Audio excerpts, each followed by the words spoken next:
Hey Zen Float family, Martine here. Mason. We're here today to show you how the filtration system goes together. We've had a lot of questions. We want to show everybody how our 2.0 pump system works. Whether you have the tank or the tent, we want to show you how all the pieces go together, give you some nice detail. We have noticed the manual isn't the clearest of instructions, so we're rewriting that, but we'll have this video here so you guys can see it visually, and then we'll rewrite that manual as well, so you'll have that, but we're going to put together and just show you what we got. Yeah. Mason's an expert at this. He's been doing this for a long time. So really, he's going to be showing me too. So here we go, guys. This is the box. Obviously, you got with a tank, not with the tent. The box is a little bit different. But with the tank, this is what it looks like. But all the components in here are the same. Okay, so the first thing we've got is the UV water pump. Okay. We've got the air pump for the tank. We're going to put this to the side. We don't need this for this project. These are the two sections of the hose. Cool. We've got microcontroller. Temperature Temperature microcontroller? Just temperature controller. Yep. Temperature controller. This is the manifold to the filtration system. So this is what hooks your filter bag to the pump, and then that hooks the hoses to the whole system. So we'll show you how this goes together. Nice. Filter bag. We're going to need one of these. We'll show you how it works. Yep. So let's go ahead and put everything together and Good. go from there. Okay. Alright, so put this to the side.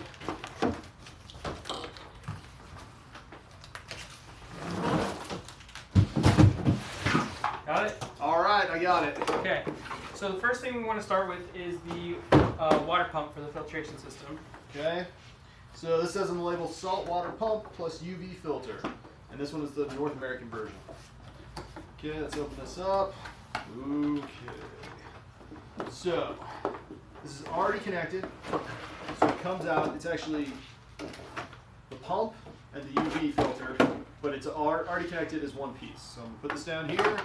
Mason, tell us what we got and what we got to do. Yeah, so we've got the pump open.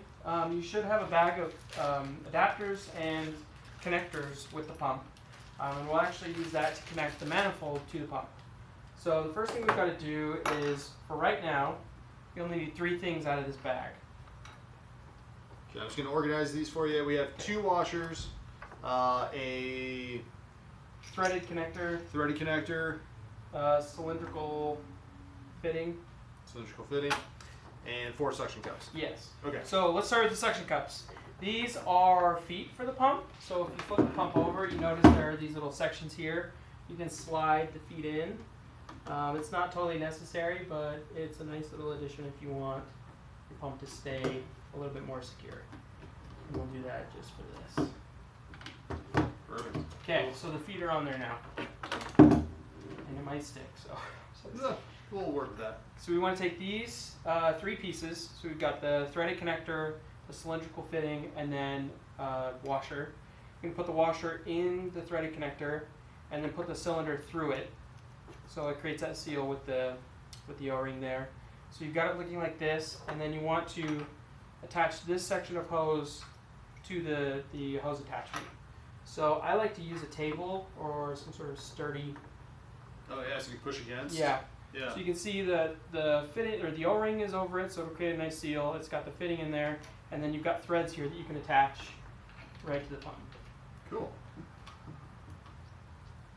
So that's how that goes. And then it'll actually sit like that in your tank, and then it'll go like this. So this would be like the back wall. You open the door, it's the far wall. Yep. Okay. And then we have the filter bag here. Attach your filter bag to the back section of the filtration easy. system. So you just pull this, pull Yep. it back, push in, let go. Yep, so it's got a quick disconnect that's couple, cool. so it's really easy to put on and off. Okay. Next thing we want to work with is the 2 sections of hoses. Now Mason, I have a question for you. Yeah. There's a little blue thing on the back here. Yeah. I'm just going to do this while we still can. Sure. Oh, sticks to Yeah. Alright. A little blue thing on the back here Yeah. that opens a couple holes there, a couple slots, closes. What is that? So so this just controls the flow through the UV. So if you want it all the way open, if you don't want it, if you want more basically water to escape the pump and not go through the UV, then you leave it open. If you want all your water to be filtered through the UV, then you leave it shut. So what do we recommend? We just keep it shut. We keep it shut. Yeah. Okay. So more water's going into that UV, which then gets rid of more bacteria, kills things off. Yep. And then on these sections of hose, you'll notice when you get them, there are two fittings. Or there's a fitting on each end of both sections. So I took one off of here. This is how it should look, but it comes with a spare of each. So you should have two T connectors and two 90-degree connectors. So you just want to take one of each off so that you've got an extra. So set those aside. Oh, okay. Yeah, so you should have a 90-degree and a T fitting on one. And you know, we do realize that these hoses are a little bit rounded. It's just the nature of the material we had to use. But once you get it in the hot water, it will straighten out. Okay. So what you want to do is you want to take this T connector, the hose with the T connector, and you connect the two hoses. So you want the T in the middle. Because what we're trying to do is we're trying to get a hose the length of the tank, and you want to have outlets in each section. So this will be the middle of the tank, and then the 90-degree will be at the end of the tank. So you've got water movement in the middle and at the end. Okay. Same for tank? Same for tank. Okay. So tank or tank? Yep. If you want to help me with this, because it is a little curved. Yeah. You just want to attach the end of the hose that doesn't have a connector on it to the connector of the manifold. Okay. Like that. Goes on there now. This will straighten out when Yep. you just put it up against the wall. Yep. But you're going to have your filter bag out like this. You're going to have your hose straight down the side wall. Just like that. Yeah, okay. And then when the water, or when the hoses get in the warm water, it'll straighten out and, you know, it'll go right down the length of your tank. Awesome. Awesome. Anything else we need to worry about with the pump assembly, the filter assembly? That's really it. As far as these cords go, they are separate, so you can run the UV without the pump and the pump without the UV. And we recommend putting these on a timer so you can time the UV filtration separate from the pump. And we are testing some of those timers, so you guys can, so we'll give you guys some recommendations of what we like and what we would suggest using. Yep. So these come back out of the little neoprene sleeve. Yep. It comes out of the back of the tank, or through the little hole in the back of the tent. Mm-hmm. Great.